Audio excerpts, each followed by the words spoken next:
Good afternoon. This is Lynn Drake from Compass Commercial, and I'm here with Janet Pasco from Horizon Bank. She is the market president, and Janet is here today to talk about what you need to know before you go look for a building, like how do you get a mortgage and all that kind of stuff.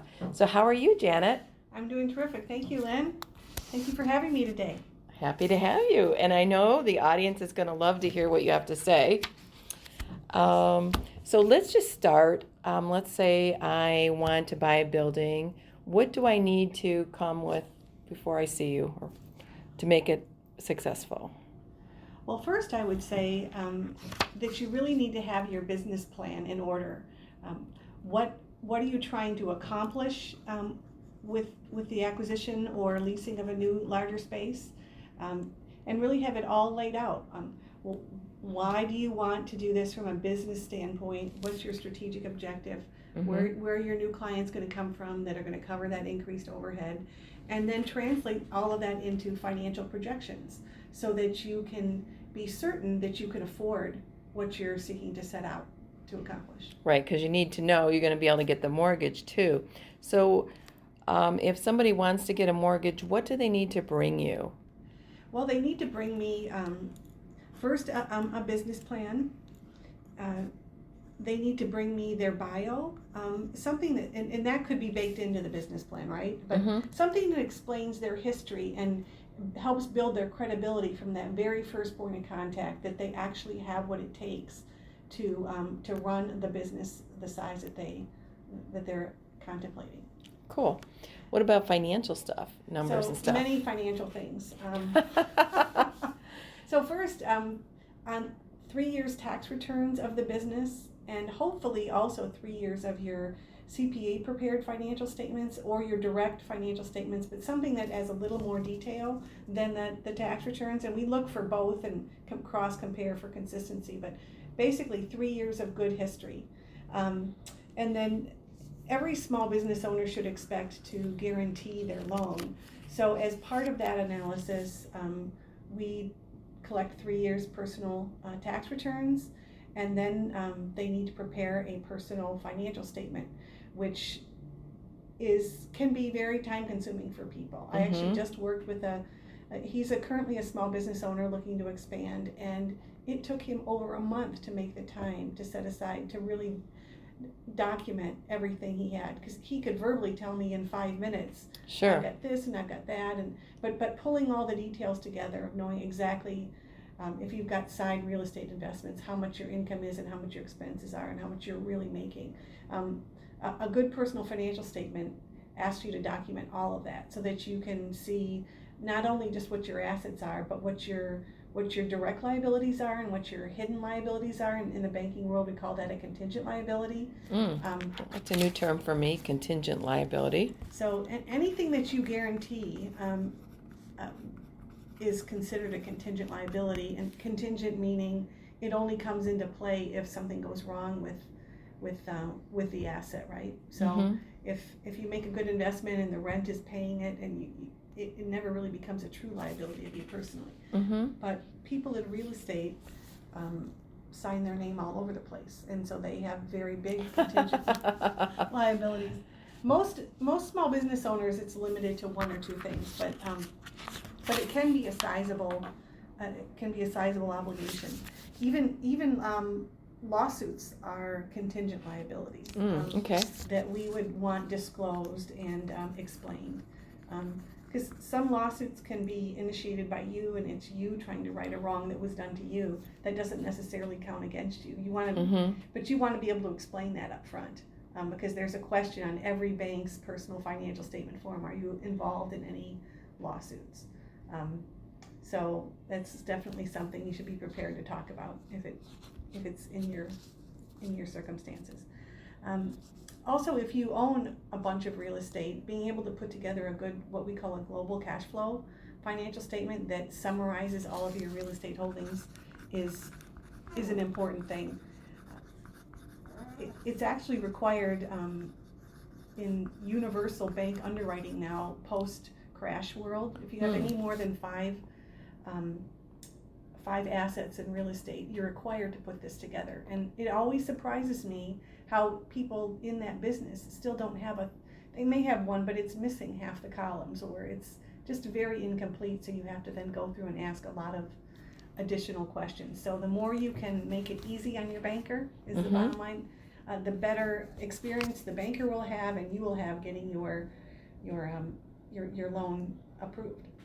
Can you talk to us a little bit about the down payment sizes and the debt ratios and that kind of stuff that someone needs to think about Sure. if they want to buy a building? Yeah. I'll start off by saying it definitely varies depending on product type. A general commercial building is perceived as less risky than a specialty business. So if you have a building that is a very, it has extensive build outs for a very certain property type, or a very specific property type, banks in general have lower advance ratios against those. But in the general owner-operator world, where you're talking about office and warehouse combined, it's generally a 25% down payment. Okay. So you could think in the range of 20 to 30% on average, but plan for 25. And then some institutions are more aggressive than others, so you always want to shop around and see who's going to give you your best deal. But absolutely, you want to plan for having that down payment. You also want to be able to tell the banker exactly where your down payment is coming from. And ideally, you have it shown on that personal financial statement, so that you're not, so that it's nice and crystal clear. If you need a $50,000 down payment to buy your building, you should have at least $50,000 in cash on your financial statement. And then you have closing costs on top of that, which is a sizable figure. Once you add, title work, appraisal, insurance, environmental, it adds up really quickly. So you need another chunk of cash to cover all of those closing costs. So being able to count your costs early on is important. The other thing you want to be able to determine is, in general, a 1.25 debt service coverage ratio is something you want to shoot for. And that is, the bottom of the ratio, that's your fixed principal and interest payment that you're expecting to have for your loan. On the top side, it's your rent that you're paying yourself, or the rent you're receiving from a third party, less all your operating expenses, be it taxes, insurance, utilities, to come up with that net revenue number compared to your loan payment. And basically your net revenue number should be 1.25 times your debt service obligation. And that makes a nice, comfortable transaction, gives you some room for error if you have expenses that are unexpected, like you have to do some unplanned renovations or replace your heating and cooling or something as the years go by, right? So that you have enough cash flow set aside to do that. And that it also ensures if you're going to be an owner-operator, you're actually making a little money, which every good investment should return a return to their owner. Money on the building. Money on the building. Got it. Yes. On the rent and stuff. Okay. Yes. So the other part of your analysis going in is to plan for that downside, right? So if you're buying a building and you have to renovate, do a very thorough job of trying to assess the condition of the building going in. And I'm sure Lynn that's part of her job, is to really help you do that. Yeah, good inspector is worth their weight in gold, very much so. Yes, because there can be hidden pitfalls, whether it's asbestos removal or you just don't have good mechanicals or what have you. So if you want to elaborate on that in any way, this would be a good time to do that. Well, a good example of that would be, I had a client and she wanted a building on the east side, and we found her a building, and then we brought in 2 inspectors. We brought in an HVAC inspector because we were concerned with the age of the building and that. And then there was also some information that the roof might not be in very good condition, right? So we actually brought in specialists because we knew that. Plus we brought in a general guy too. So we brought a general inspector and then specialists for those 2 areas. All the heating and cooling units were shot. So that they were $25,000 to $35,000 each, and I think there were 4 or 5 of them. All need to be replaced. And then the roof, which is a flat roof, was not repairable. Went back to the seller, and said, we'd like a credit, and he said, get lost. Wow. So we did, but then we found another building, and it passed with flying colors. So that was probably, really good luck, or maybe not luck, but that turned out really well, because while she spent maybe $500 to $1,000 on these experts, she saved herself a lot of money in the long run if she bought that building, because it wasn't reduced to reflect that type of repair. So yeah, Excellent. that's super important. It sure is. Tell me a little bit about the SBA. So the SBA, Small Business Administration, is a government-run organization that basically their mission is to help expand small business in America, and they do that by providing financing programs that are a little bit beyond what a traditional bank will do, and they do that in partnership with a banking organization. So the SBA is not a direct lender per se, but they provide guarantees for loans, and they also provide a structure where there is a debenture so it's almost like a subordinated debt part of the deal. And so what this enables the borrower to do is come in traditionally with a lower down payment. So for a standard building, an SBA 504 type loan can require only a 10% down payment, as opposed to 25% for a traditional bank loan. And if it's a special purpose building, they increase it to 20, where a bank would be more like 30 to 35. So there are significant advantages if you're just starting out, or you've put all your capital into the business already, and you just are short on liquidity. The SBA can be a great option for you. The other thing the SBA does, which is really incredible, is they allow you some very, very attractive interest rates on the SBA 504 programs. They're fixed for whatever the term of the loan is, 10, 15, or 20 years. If it's a straight building deal, you could have a loan that's with a fixed rate for 20 years, which is pretty much unheard of from a traditional commercial bank. The debenture portion of those financing, which is 40% of it, the bank would do 50, the debenture is 40, and then you come up with the 10. But that last month, the 20-year rate was like 4.1% or something. Yeah, really sounds almost free. Almost free. Yes, exactly. Can we just circle back to one thing? You brought up the traditional mortgage. So they're amortized on average how many years, a traditional mortgage? 15 to 20. And the term of that contract with the bank is how many years? Traditionally 5, but you can get a 7 or 10 year fixed rate. Traditional commercial banks do not like to take that interest rate risk beyond that 5 years. Okay. So they look to the secondary market to offset that risk if you're going to a 7 or 10 year type of loan. Now you have to be financially qualified. They use swaps, which is it's a derivative synthetic interest rate hedge. So the bank actually in those situations gives you a floating rate loan, and then you enter into a swap contract that then gives you that longer term interest rate protection. But the downside of that is that those have a market value of their own. So they can go up in value or down in value depending on what happens to the interest rate market overall. So in this world where interest rates are starting off very low, there's relatively little risk, because if interest rates go up, your contract has value because you're fixed in at a lower rate. Sure. But if interest rates go down, it can actually create a liability. So there are definitely there are rules about minimum net worth and minimum asset size that an investor or borrower owner would have to meet in order to qualify for those. But you can do longer term loans under them.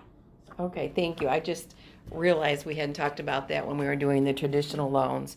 So let's get back to the SBA programs. Sure.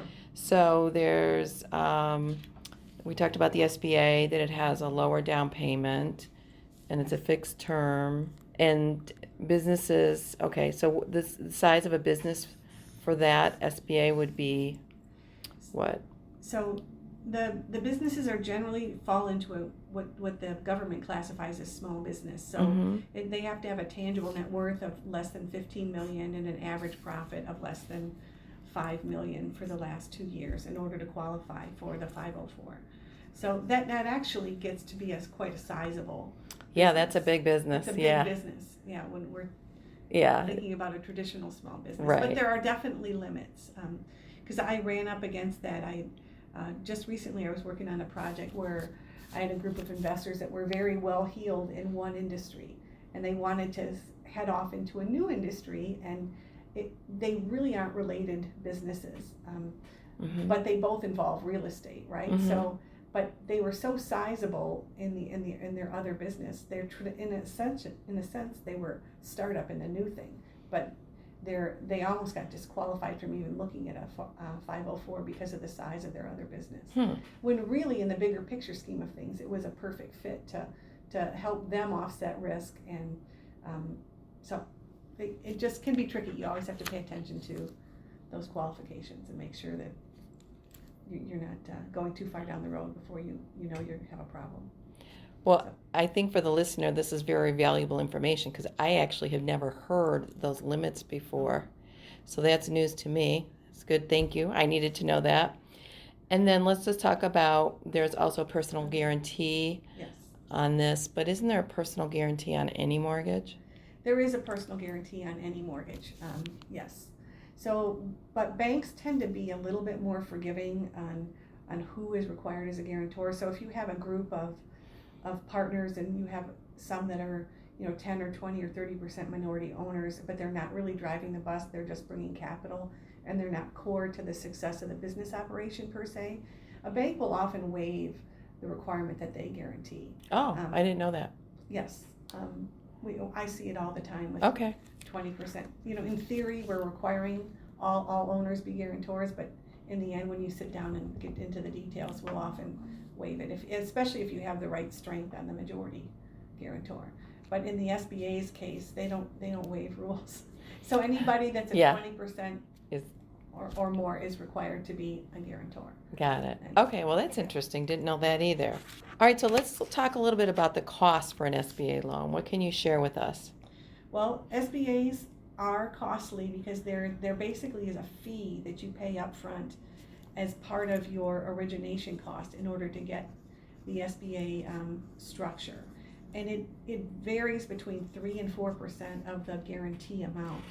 So wow, that is a lot. Yep. It is a lot. So the good news is that if you have a profitable transaction that you're looking at going into and there's a lot of upside, you can roll that into your overall cost of sources and uses. So you can. Okay. Yes, you do not have to come out of pocket with it, but it is a real cost to you. So you factor that into your overall returns and expenses. So nobody is going to want to do an SBA unless they really need to, right? It has to make sense for them on all levels.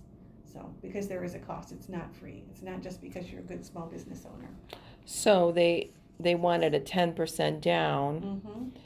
So really, it's 13 to 14%. Isn't that effectively? Yes. Or am I incorrect? Look at it that way. Yeah. Okay. So you could get Except you don't have to come up with it down. If you look at total cost. Oh, that's true. That 3%. Right. You're right. You can roll it into the cost of a mortgage. Yeah. You're right. You're correct. Of course. Okay, so let's talk about loan sizes, and like a loan from up to $700,000. What kind of guarantee amount is that? For a smaller loan, which $700,000 or less, it's 3% of the guarantee amount, and then it goes up as the loans are bigger. If it's from $700,000 to $1.3 million, it's 3.5%, and if it's $1.3 million and above, it's 3.75%. So you just need, when you're going through this process and you get really serious about doing an SBA loan, I would just suggest that you contact a banker right away, and then they can give you an estimate of the cost, because they have fee estimators and all of that little calculators. They can do it at the touch of a button and figure out whether or not it's a good fit for you and what you're looking to accomplish. Or they can call you. Or they can call at Horizon Bank, right? Exactly. What else? Do you have anything else you'd like to share with us? I guess the most important thing is to appear credible in the beginning. And the best way to be credible is to have your idea well thought out, put on paper, And also the other thing that a bank will always look for is who are all of your advisors. So do you have a good broker that's not just trying to sell you a building, but really is getting you prepared for the process? Mm-hmm. Do you have an insurance agent so that you know that you can get a quote early on about what is the cost of my insurance and how is that going to impact my profitability? And do you have a good accountant that is going to help you put together this business plan that you might need? You'd really want to have that person already on your team well ahead of time. And if you don't have them, if you have someone that just does your taxes and nothing else for you, you probably need to look for a different kind of CPA, or at the very least start with a conversation with your current CPA and find out if they do that. Because some CPAs are certified in business planning, they're certified in valuation, they have different expertises. That's for sure, right. So they vary widely. Just because they have CPA behind their name doesn't mean that they all have the same skill set. Right. And some of them are just incredibly busy, so they can barely keep up with what they've got. And so if you use a separate CPA for something like business planning, and that's something that they do all day long, and it can be a much more efficient process than using your traditional tax person. So I think that's really important. And then also, do you have a good attorney that's going to advise you on the law side of this and help you draft a good purchase agreement efficiently and negotiate on your behalf? So all of those people play a part in the process of making a successful real estate purchase. Yeah, and a lot of times as an agent broker, people think that I supply the purchase agreement. I do not. Right, because it's not a standard form in commercial. It is not. And I don't like standard forms. They don't really work in the commercial world anyways. But yeah, it's important that you hire all the parties to help you, not just the realtor, broker, however you want to call them. Yes. So, well, thank you, Janet. It's You're been welcome. a pleasure, and I learned a lot just listening to you. So I truly appreciate that. Well, thank you, Lynn. I appreciate the opportunity to come on your show and help the audience be successful in their next purchase. Great. Thank you.